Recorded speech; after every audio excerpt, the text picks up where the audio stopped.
is there any, yeah, Frank? I have a question, I think, Rachel, perhaps can help. So, the advisory committee for immunization practices is supposed to meet tomorrow. And as we're probably well aware, it's full of people who don't share same vaccine setting.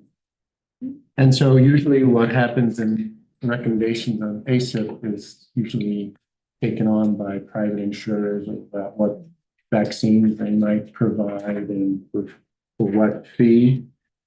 So if the ACIP does not recommend a lot of vaccines, what's the impact on private insurers? And if private insurers aren't going to take it on, what's the impact to the health department? Are they going to, the budget to provide more vaccines to cover the communities?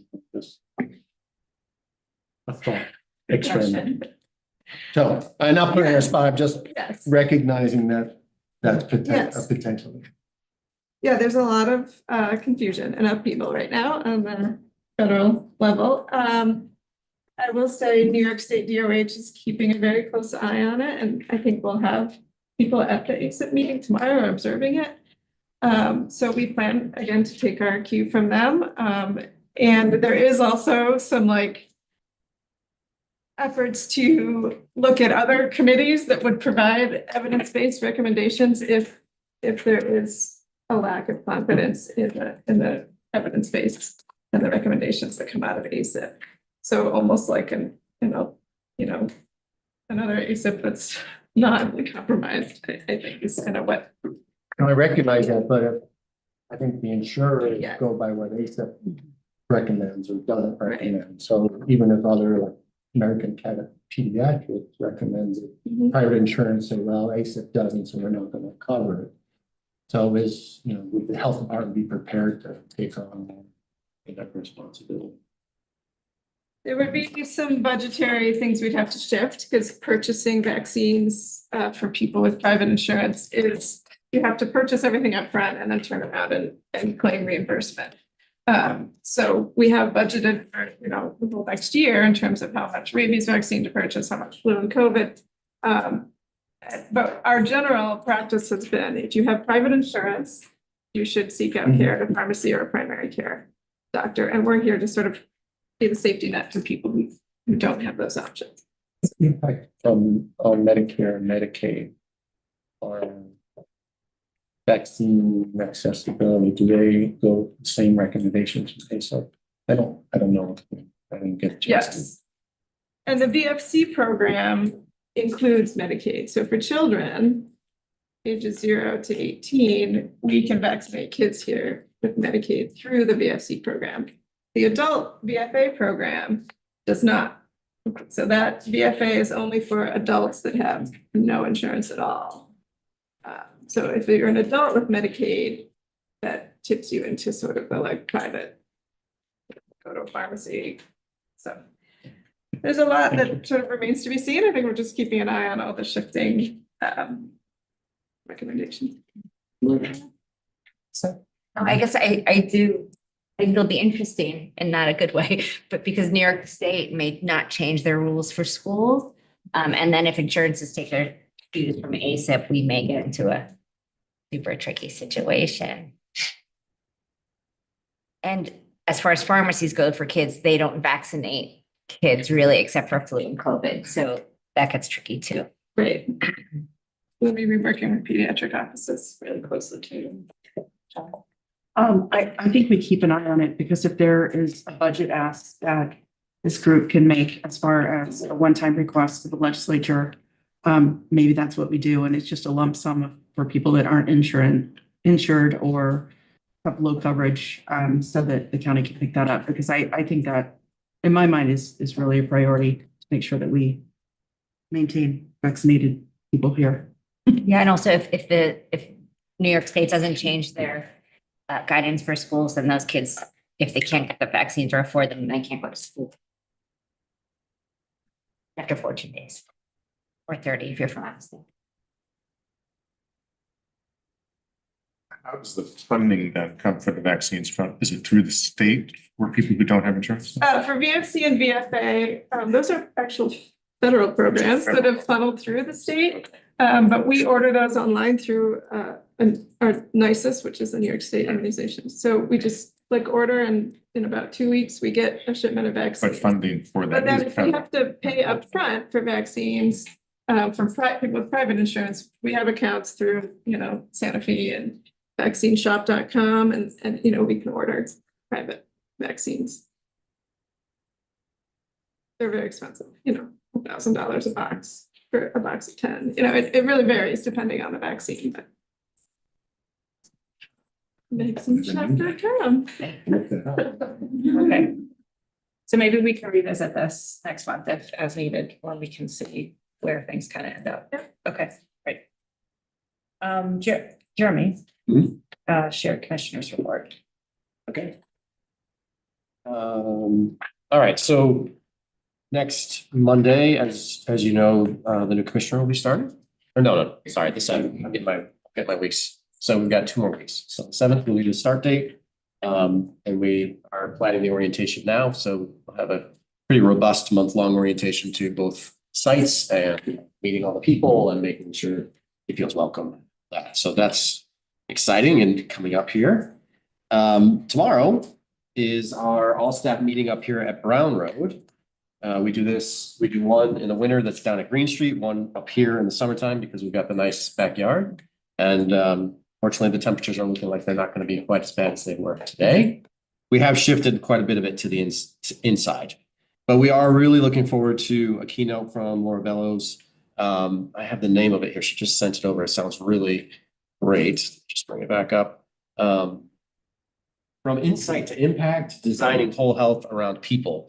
So we have been really trying to investigate sort of user-centered design for our services. And this is a source that we have more locally. A lot of us at a conference saw someone from California, and we wanted to find someone more local, and this is someone who's been doing that work. So we're really excited about that. Trying to boost engagement around all of our programs and try to make sure people really feel welcomed, that everyone is reached. And so that's going to be good. Other than the keynote, we do a lot of other exercises, team building exercises, some fun things we eat together, so on. And Jenny, even though she hasn't started yet, will be here. The commissioner will be here, and one of the sessions will be a meet and greet with the staff, so they'll be able to get familiar. I already talked about the budget. You can see there when we're going to be presenting it to county administration. This is just an update. The center, because of the Center of Government project, Human Resources and County Administration will be moving to the 5th floor on Green Street, and that project is scheduled. I just have a range here because I don't really know how long it's going to take to tear buildings down and put them all back up, but something like 3 to 6 years. So that 5th floor space down at Green Street will now house 2 other county departments. What's there now? It's empty now. Okay. It was the Alcohol and Drug Council. Okay. So they're retrofitting it, but they will probably be in there like beginning of next month, July. Okay. So it's going to be really quick. Okay. So that's a pretty big shift, but a lot of our staff are heavily involved in trying to make sure that that happens. We also have a new safety team, and they are getting started with staff at Green Street, but we are looking to try to expedite having people up here as well, or at least a plan for people at this building as well. So lots of new procedural stuff, safety assessments of the building, access, all that. We're going to be looking at both sites. Who can access it? How do we make sure that everyone there is safe? How do we respond to incidents? And so we have a manager for that and now 1 staff hired, which isn't enough to cover both buildings yet, but that's what we're on our way toward. Question? Hold Yeah. on a second. Sorry. Vendor first. Oh, sorry. Vendor. We had issues up here? We have not had significant issues at this building. Maybe once or twice, but the traffic of the community is going to be greater as the clinic grows. Right. So right now, there's only about 100 people coming, but we've got room for 400 more clients. So we just want to make sure that the same safety precautions are taken in both places. So it's serving as a security function? Mhm. When you mean by safety, I'm just trying to clarify whether So they want to be building safe or we're secure.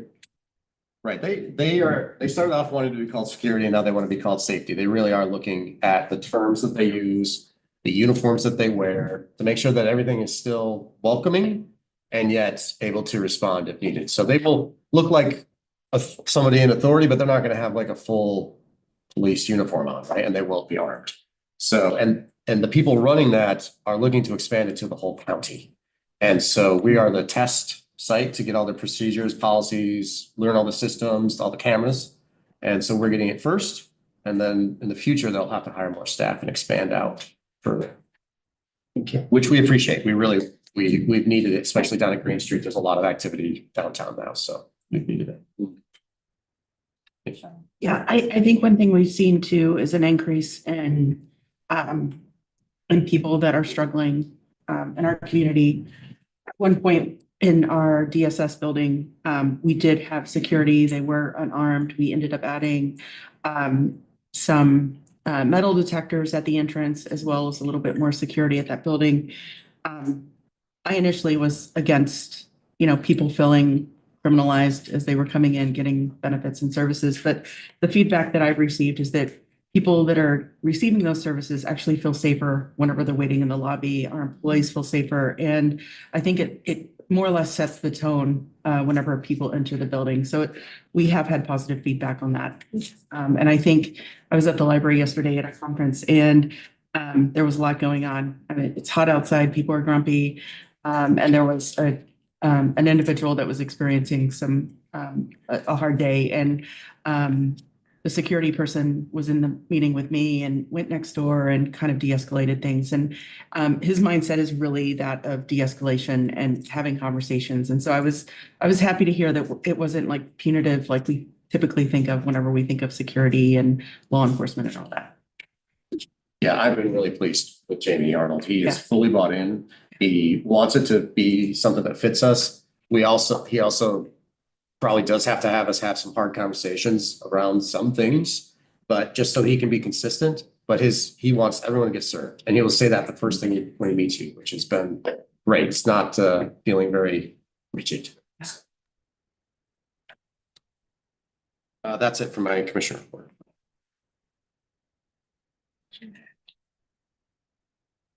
Rachel.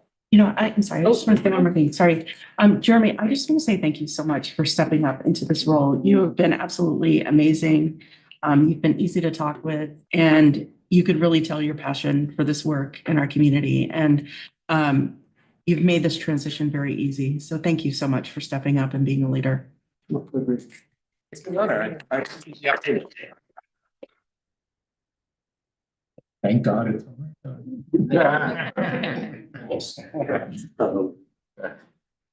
Okay, Rachel.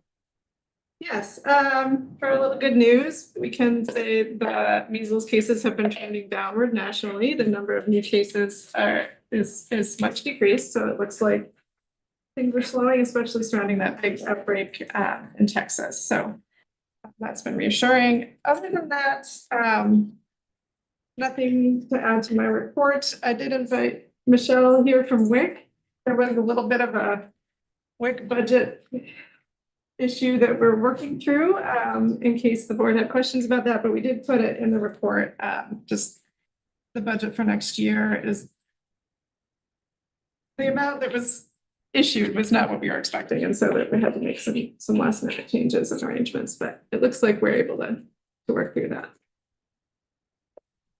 So can you just talk about, I guess I did, when I read that, that sounds a little bit more dire than I think when I read it, because I read it as there were issues, but we've worked it out. So like, is there something that we're sacrificing? Or like what's happening? Well, so there's been not a lot of, I guess, information given to me, like, at this level. The original award that we got, was retracted. And the information that I've received now is that the original amount that was awarded to the WIC program in New York State, in the governor's original budget, when things fell through, did not come out in that way. So they retracted the original award and then issued a new one, which cut my budget by about 40,000, which essentially is a percent. I am really grateful that the sponsoring agency is going to cover the cost of space. I did write in the budget that I would lose potential hours and take the first hit. But after having conversation with Jeremy, and I guess we're gonna try to see how things happen in January, and hopefully potentially the county, will pick up unless there is savings. I do have some potential like retirements or, vacancies, but you never really know what staffing looks like, right? Right now I do have the balanced budget and it will be submitted. But what the impact to staffing, it just didn't come at a really good time because for the first time in like 10 years, we're about to meet caseload. And in the 8 years that I've been a supervisor, we've been several hundred below, and we're about 35 from our target caseload of 1,400. So at a time that our caseload is peaking, we're, facing potential staffing, which is not ideal, to serve the amount of people that are coming in. We are seeing the same thing that Shauna, you just reflected. I do think our families are facing some extreme challenges with inflation and groceries. And so we are seeing quite a few people coming back. So hopefully right now, I guess I got the numbers to budget and balance, but I do know that the state is working at trying to appeal and ask for other funding, but those things are not guaranteed. I think it's also a testimony to the fact that you all have done a great job of being an easy stop for people. And I think the word's gotten out that the WIC program can really help families. So while there is, I think a lot of families are in crisis, I think there's also been communication and people feel comfortable walking in your doors. So Yeah, it's twofold. thank you. Yeah, right now, we are still offering remote services. That is another piece. We're keeping our fingers crossed that the USDA and the federal government pass legislation that will keep that. But at the end of 26, September 26, if they don't, then we'll return to in-person, which will then again impact, like right now, a mom and baby. Today, I just had a mom said, I don't want to bring my baby out. We're like, great, you can do it by phone. So we do have we have reduced a lot of barriers to participating. So we'll see.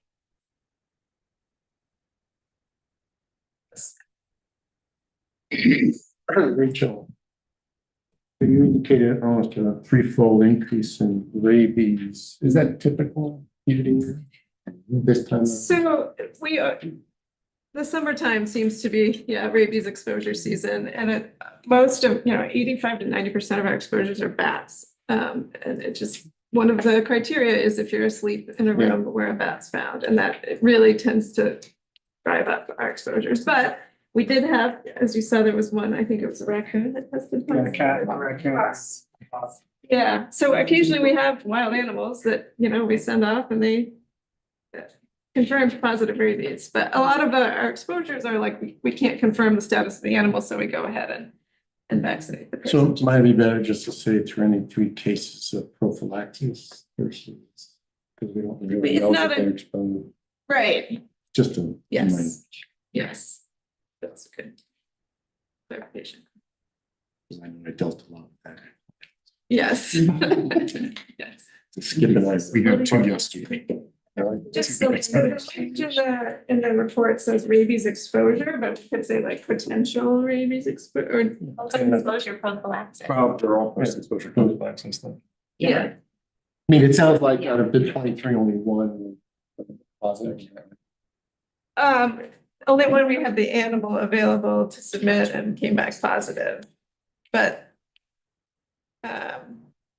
other ones, like the Yeah, bats I weren't think available for testing. so- Maybe we can discuss this, some more, because like a lot of people call us with potential exposures that we say, no, Yeah, that's not an exposure, we're not authorizing. So It can be a little misleading that the rabies exposure versus what we think there is, prophylaxis. I mean, that there is the potential the person could die from rabies. No, I understand. Authorizing, so. Dealt with that for about a year. Maybe just say potential exposure. Yeah. potential rabies. So that for the CMC. But I think what Liz is saying is we have to choose our wording very carefully because even though that makes sense to us, what she's saying is that we can't say that because we have lots of people who call and say, I was potentially exposed, and you're making a determination that no, it doesn't meet that criteria is what I hear Liz saying. So maybe you, the staff can talk about the wording and think about how it is in here and how whether. Yeah. Thanks. What did Like I it, put a little more thought into it. Sure. what does it mean to meet the criteria? I guess. There's so many different scenarios to work through, I guess. Like if someone's bitten by a dog, we do our best effort to find that dog, make sure the dog is alert for a period of time. If the dog doesn't show signs of rabies, the person doesn't need vaccines. But if we can't find that dog, if nobody knows where the dog is, the Right. status of the dog. Then there's the bat bite thing. If there's a bat in a bedroom, bat bites can be very small. You can't see them. So if the bat escapes, is let out of the house, and the person says, I was in the room asleep with the bat, that counts as an exposure. My understanding is that bats in and of themselves are pretty low risk. I mean, are pretty, the percentage of that are positive is very small. Just 4%. It's like 1%. Yeah. But it's still, it's enough that it's still considered a risk of exposure. And the You people can't who leave it. have died of rabies where they didn't know what the exposure was have been bats. So that is why we have the concern. Bats. Thank you.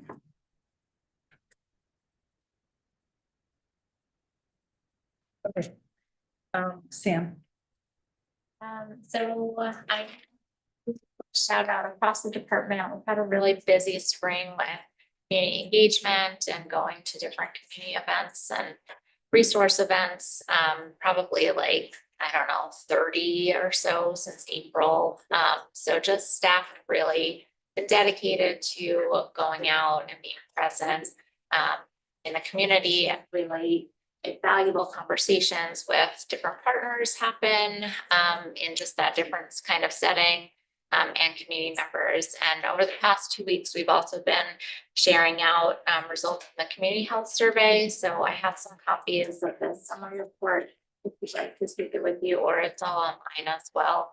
But just staff really making connections and building relationships out in the community, which has been great. Questions and answers.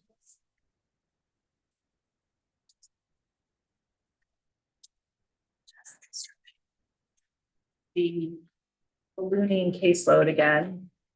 So sad to read that. Just, it's like the WIC description where just right when you think you've made progress. It's really disappointing to see. I'm talking about the early intervention, so. Okay, sorry, I hijacked your report, but that was. You highlighted a really Yeah, positive part of it. Thanks. Very disappointed in that, so. Okay. The only thing I have to add is that we are looking at our provider positions. Right now, we have 2 full-time provider positions and we're transitioning to multiple part-time positions to build a more diverse work group for kiddos that are on the wait list. So instead of just having a speech and special instruction, it could be speech, 2 speeches, a PT, 2 and special instructions. And also the early intervention workforce, they have a very flexible schedule in and of itself. So they're contracted through New York State. And they can have as few or as many children on their caseload. So there's not many providers that are actually working full-time hours in the early intervention program. So I think that was one of our barriers to hiring in the full-time position. Just trying all the things that we can, right? Pivot and pivot and pivot.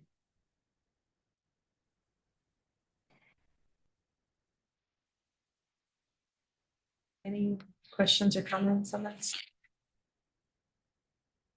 Okay, Liz. So one thing I just wanted to point out that we made some minor changes be the, one of the agenda items, the administrative action for the permit issuing officials. So, you have both a redlined copy and then a clean copy in front of you, hard copy.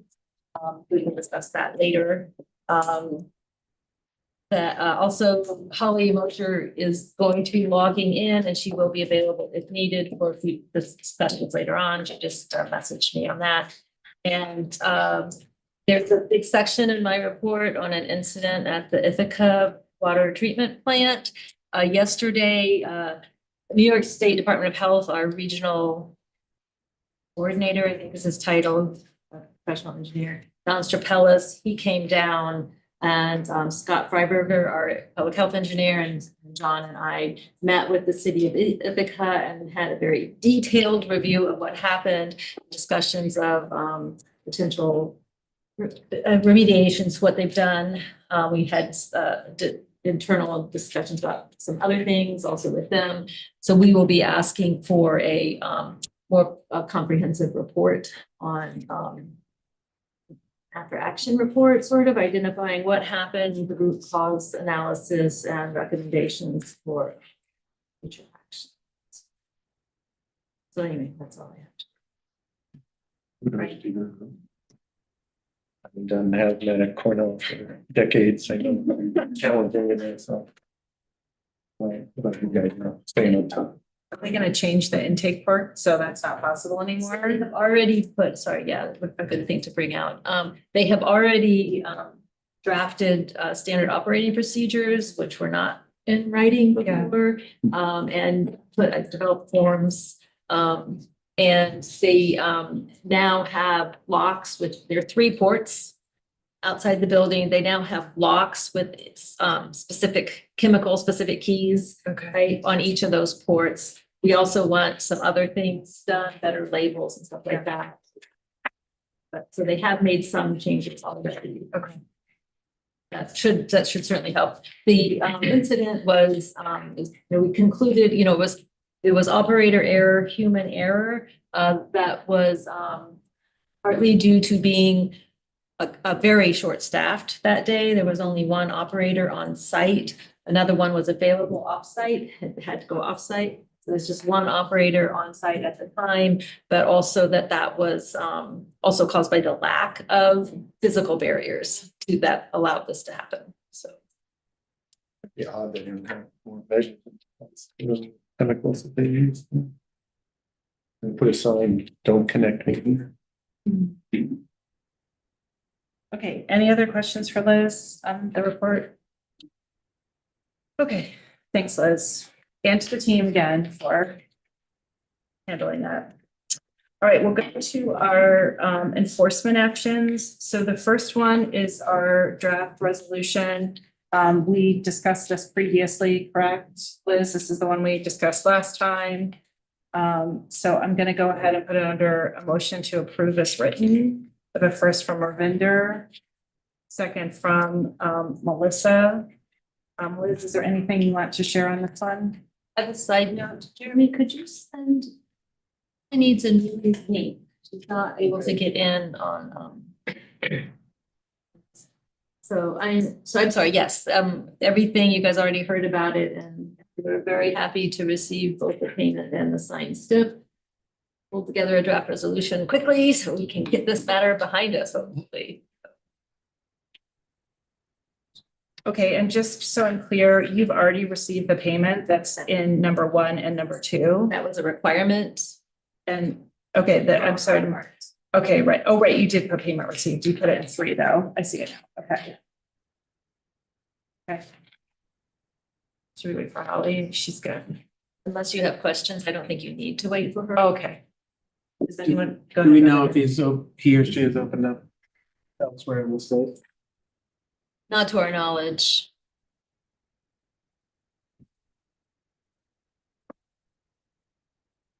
Questions? Okay. Holly, our attorney. Okay, all in favor is written then? That's unanimous. Okay, great. Melissa had a follow-up question while we're not under motion for you, Liz. Can we use those funds to support youth that are now addicted to nicotine? So I forget, Jeremy, how the funds, I don't know that they come directly to EH. But. And they already like, so that's a question that I don't necessarily have the authority to answer because we estimate the penalties that we will receive as revenue, and that is incorporated into our budget. So then that would be, you know, decreasing our budget perhaps by that amount. So- And we've had trouble spending some. Once we have it in place, if it is outside of our normal budget, we would just have to we'll have to do a budget adjustment with the legislature. But certainly we could bring forward how we would like to use the funds. I haven't seen it in a line or anything yet, so that's as far as moving it, but we can. I mean, you guys use it to offset some of your budget, so if it's going outside of that, and then how much is left, we can come back with those figures and see what else we can do with it. It might be something we would want to do more generally, I would think then because we've never targeted enforcement funds for a specific activity. So that is a change in our approach that I think would need to be discussed and because it would seem like that then are we doing this for all ATUPA funds receipt, ATUPA enforcement actions? Is it just this one? Another one's coming your way? Smaller penalty, I think. There's no funds in New York State. I called the nicotine support line and there's no funds for kids under 18. And it costs $300 for 10 weeks supply. And so I could yeah. So it'd be nice to have some funds for kids because it's really hard once you get addicted to nicotine through vapes to stop. I'm not saying I'm not Yeah. supportive of it, I'm just, Totally. it's not a straightforward, it's not that we directly have that flexibility on that. So could we put it on a future, can we revisit it as a discussion? Maybe once Jenny's here too? Could we put it on a future Board of Health meeting agenda to at least talk about or to give you all space as staff to talk about it and then at least hear your feedback or recommendations on that? And if you want to think Yeah, of that's a sort of a plan that we could use in Hopkins County, that would be fair. I'm sorry, what was? I could also think about a plan that could be used in Tompkins County for the pediatric offices because they need to get prescriptions. Kids need prescriptions for nicotine, so it would have to. Yeah, but Liz, I think I also understand what you're saying, which is like not a knee-jerk reaction to just this thing, but like Yes. you all need some space to think about how would we do this as a county in a way that makes sense? And also we need your budget to work, so Yeah. you can continue to. Exactly. So we understand that. Shauna. There was something at our county NISEC meeting, and it's a New York State marketing campaign essentially, and they've already done the ads for us and everything, and it's anti-vaping tobacco. And you could take out ads to put on like TikTok and Spotify and Apple Music and all that, and it's already done for us. So it might be something we want to look at as well, because it's, stuff like, all of us are probably using Facebook, but the kids are using different things. Yeah, I'm on TikTok. Yeah, well, look you up tonight. You're just spying on your kid, be honest. The jewel. Also, still the dual settlement funds that are allocated to each county, that still have not received. But there is a meeting tomorrow actually with the Attorney General's office. So the Advancing Tobacco-Free Communities folks will be listening in.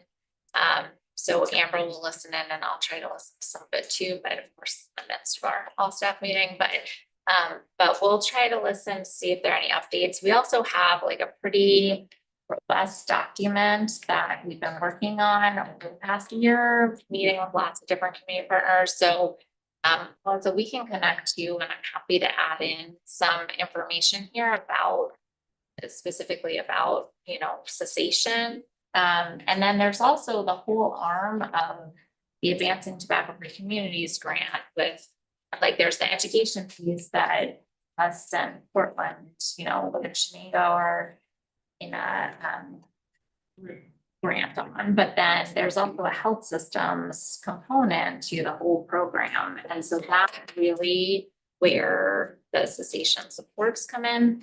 I mean, we could connect with wherever the reps are. I mean, through University of Rochester Health System, it covers our county. So I don't know if we've ever connected them before, but there are contacts and like we could talk to them more specifically about youth cessation work too.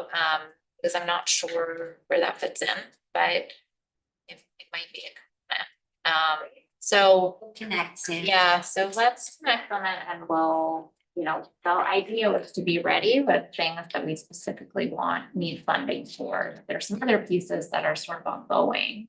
That, you know, their staff and go into the schools and, you know, work with these other things.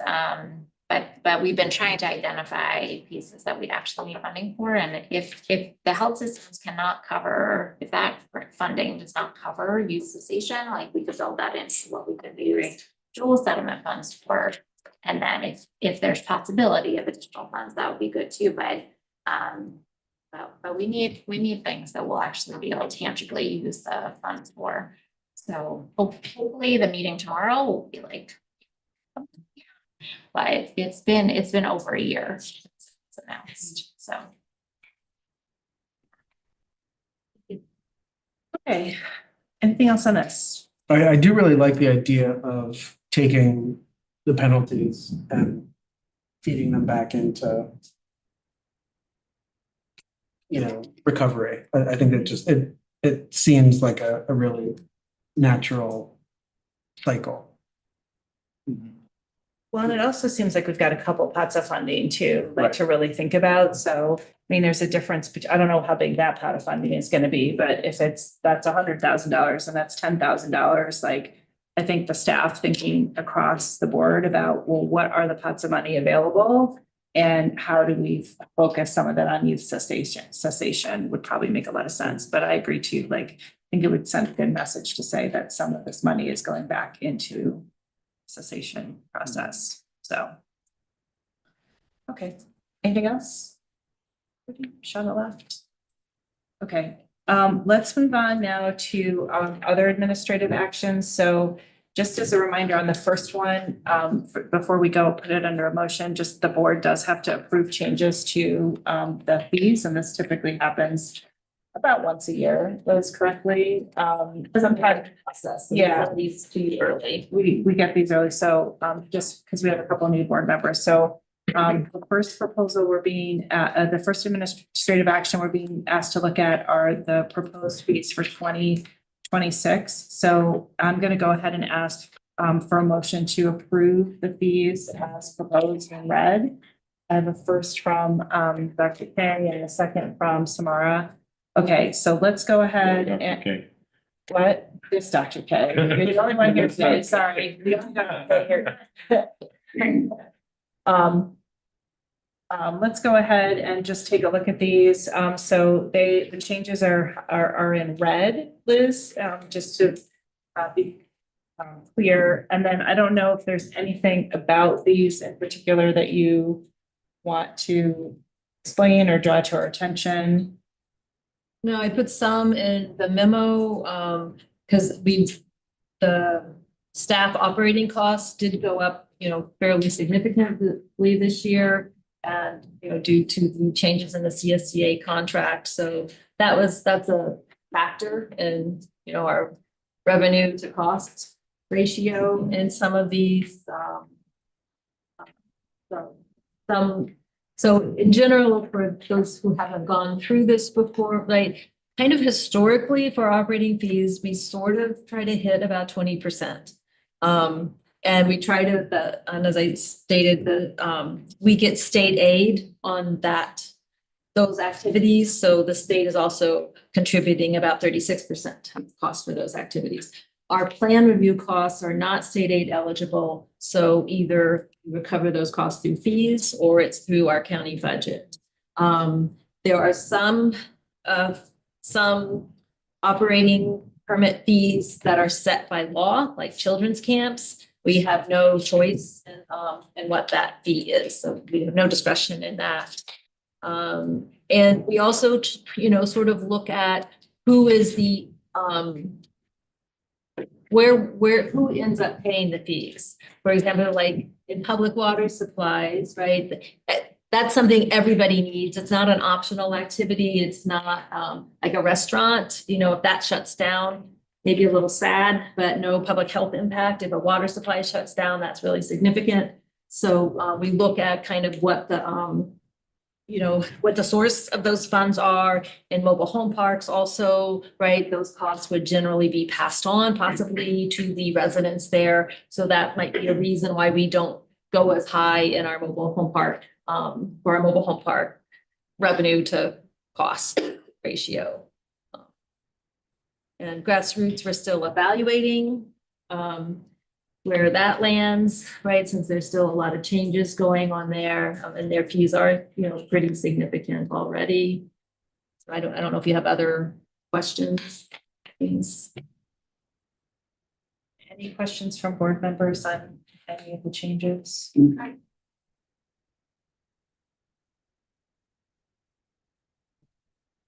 I apologize. Normally we give 11 by 15 sheets for you, and Okay. things were busy this year. Oh crap, we didn't do that. I don't know. Next year. And I don't know that this is a formal approval, right? This is, they are actually adopted as part of the budget. So this is your chance to say you would like changes or something like that, more than actually saying a vote to approve. It's more, do you want changes? Okay, this is what's going forward in the budget. If you don't have any changes. Anything else? Okay, since I already put it under a motion, I actually am gonna ask us to vote on it. That right now, as it stands, that we support it as written. So all in favor as written. And that's unanimous, minus Shauna, who has departed the meeting. Okay, and so then the last one, the permit issuing official. So Liz, do you need an official vote on this, or are you just informing us on this? So this is something that we need your approval to do. So we are requesting that you approve the additional staff identified to be permit issuing officials. Skip Park, we would like to have kind of broad, like I do, the broad permit issuing official already, I guess is the right word. And then other staff, we targeted it more for areas where they have expertise and are working. And then there were the changes in the memo, which broadened what we're requesting for Skip a little. Okay, so I'm gonna put under motion the memo that says revised, okay, which has the red strikeout in it that we got here.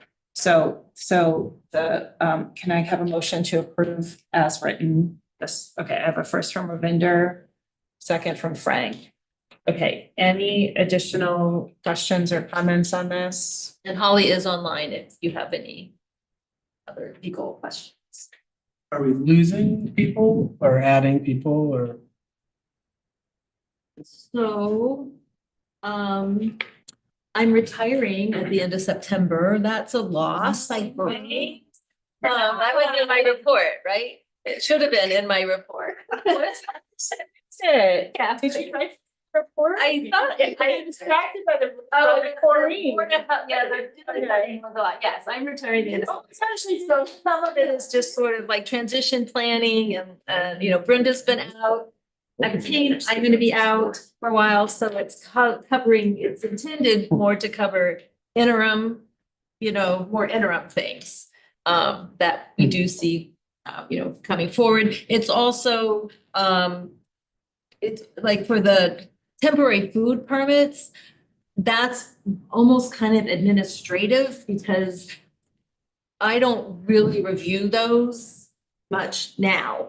So that one is just putting it, how we're actually implementing it, that the people who have that expertise can issue those permits. And So that's just making it a little bit easier administratively for us. okay, and there's no like state rules or regulations that say it has to be you. The only person who is authorized under New York State is the commissioner.